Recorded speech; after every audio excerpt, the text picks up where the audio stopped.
Este fue el origen de Jesucristo. María, su madre, estaba comprometida con José, y cuando todavía no habían vivido juntos, concibió un hijo por obra del Espíritu Santo. José, su esposo, que era un hombre justo y no quería denunciarla públicamente, resolvió abandonarla en secreto.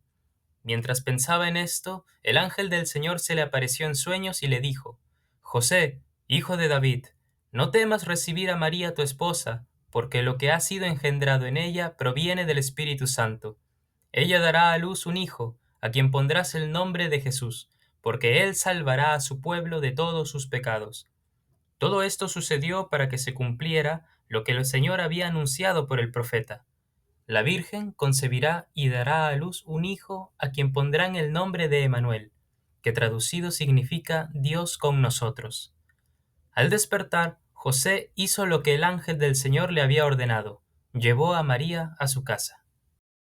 Comentario de San Juan Crisóstomo. Siendo pues José justo, es decir, bueno y moderado, determinó repudiarla secretamente.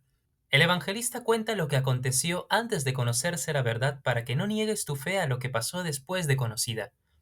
Realmente, de haber sido cierta la sospecha contra la Virgen, no solo había que denunciarla, sino que la ley mandaba castigarla con el último suplicio. Pero José no solo atendió al mal mayor del castigo de muerte, sino al menor de la vergüenza de la Virgen, porque no solo no quiso castigarla, sino tampoco entregarla al público deshonor. Ahí tenéis a un varón sabio, libre de la más tiránica de las pasiones. Bien sabéis cuán terrible pasión son los celos. Sin embargo, estaba José tan limpio de pasión que no quiso que a la Virgen se la molestara en lo más mínimo. Retenerla en su casa parecía contra la ley. Despedirla y llevarla a los tribunales era entregarla forzosamente a la muerte. Ninguna de las dos cosas hizo José, sino que su conducta se levanta ya por encima de la ley. Cuando José estaba pensando estas cosas, se le apareció en sueños el ángel. ¿Veis la moderación de este varón? No es solo que no hizo castigar a la Virgen, sino que no dijo a nadie palabra sobre el caso, ni siquiera la misma que era objeto de sospecha. Él se lo pensaba para sí, y a la misma Virgen tenía empeño en ocultarle la cosa. ¿Por qué no dice el evangelista que quería arrojarla de casa, sino repudiarla? Tan manso, tan moderado era José, pero cuando estaba él revolviendo estos pensamientos, se le aparece el ángel en sueños. ¿Por qué no en visión manifiesta como a los pastores, a Zacarías y a la misma Virgen? Porque José era un varón extraordinariamente fiel y no necesitaba de visión semejante. En cuanto a la Virgen, como había de recibir noticia de algo tan grande, mayor que lo de Zacarías, necesitaba no sólo saberlo antes de cumplirse, sino también de una visión extraordinaria. Respecto a los pastores, su mayor rusticidad exigía también una visión más esplendorosa. José, sin embargo, recibe la revelación después de la concepción, cuando ya su alma era presa de la mala sospecha, pero estaba también dispuesta a pasar a mejores pensamientos con solo que apreciara quien a ellos le guiara fácilmente. Por eso se le da la buena noticia después de la sospecha, a fin de que esto mismo fuera para él una prueba de la verdad de lo que se le decía.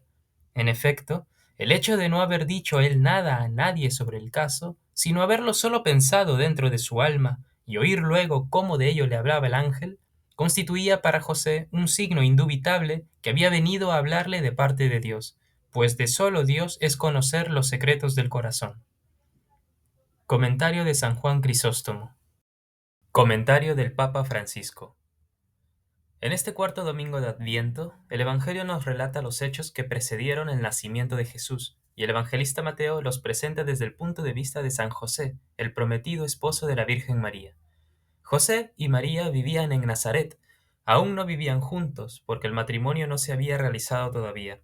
Mientras tanto, María, después de acoger el anuncio del ángel, quedó embarazada por obra del Espíritu Santo. Cuando José se dio cuenta del hecho, quedó desconcertado. El Evangelio no explica cuáles fueron sus pensamientos, pero nos dice lo esencial. Él busca cumplir la voluntad de Dios y está preparado para la renuncia más radical. En lugar de defenderse y hacer valer sus derechos, José elige una solución que para él representa un enorme sacrificio. Y el Evangelio dice: como era justo y no quería difamarla, decidió repudiarla en privado. Esta breve frase resume un verdadero drama interior si pensamos en el amor que José tenía por María. Pero también en esa circunstancia José quiere hacer la voluntad de Dios y decide, seguramente con gran dolor, repudiar a María en privado. Hay que meditar estas palabras para comprender cuál fue la prueba que José tuvo que afrontar los días anteriores al nacimiento de Jesús. Una prueba semejante a la del sacrificio de Abraham, cuando Dios le pidió el hijo Isaac. Renunciar a lo más precioso, a la persona más amada. Pero como en el caso de Abraham, el Señor interviene, encontró la fe que buscaba y abre una vía diversa, una vía de amor y de felicidad. José le dice, no temas acoger a María, tu mujer, porque la criatura que hay en ella viene del Espíritu Santo. Este Evangelio nos muestra toda la grandeza del alma de San José. Él estaba siguiendo un buen proyecto de vida, pero Dios reservaba para él otro designio, una misión más grande. José era un hombre que siempre dejaba espacio para escuchar la voz de Dios, profundamente sensible a su secreto querer, un hombre atento a los mensajes que le llegaban desde lo profundo del corazón y desde lo alto. No se obstinó en seguir su proyecto de vida, no permitió que el rencor le envenenase el alma, sino que estuvo disponible para ponerse a disposición de la novedad que se le presentaba de modo desconcertante. Y así era un hombre bueno. No odiaba, y no permitió que el rencor le envenenase el alma. ¿Cuántas veces a nosotros el odio, la antipatía, el rencor nos envenenan el alma? Y esto hace mal. No permitirlo jamás. Él es un ejemplo de esto. Y así José llegó a ser aún más libre y grande, aceptándose según el designio del Señor. José se encuentra plenamente a sí mismo, más allá de sí mismo. Esta libertad de renunciar a lo que es suyo, a la posesión de la propia existencia, y esta plena disponibilidad interior a la voluntad de Dios nos interpelan y nos muestran el camino.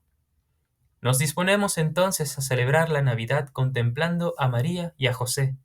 María, la mujer llena de gracia que tuvo la valentía de fiarse totalmente de la palabra de Dios.